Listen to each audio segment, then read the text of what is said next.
పోని మీద తొక్కుడు వండి దానికి కూడా మేము సిద్ధమే ఉన్నాం.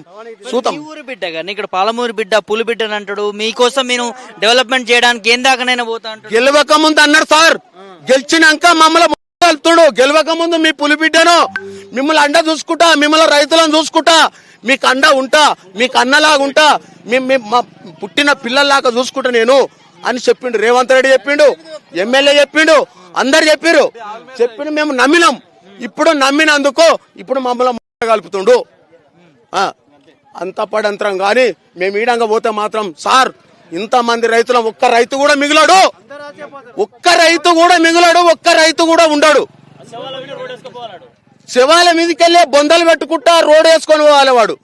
చూడు మా జిద్ద అంటే అది చూడు సార్. మరి ఏమిస్తే అంటే మీ భూములు మీకు వదిలేయాలంటారా? ఏం వదిలేయాలి? మాకు త్రిబులాలు వద్దు. మేము ఎకరా మా తాతల నాడు సంతి కాపాడుకుంటూ వచ్చినాం.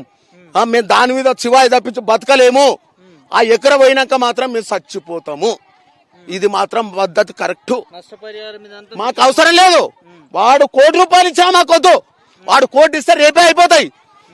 బతుకు తెరువు మొత్తం మాది. సార్ 3 మళ్ళు నాటుకుంటే ఒక ట్రాక్టర్ రోడ్లు అవుతాయి. ట్రాక్టర్ రోడ్లు పట్టుకుంటే కుటుంబం మొత్తం బతుకుతుంది.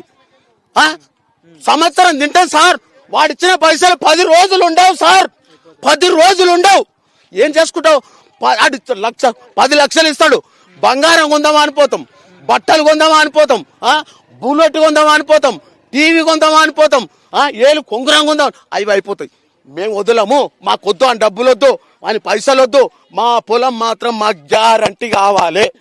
ఇది మాత్రం నా జిద్దు.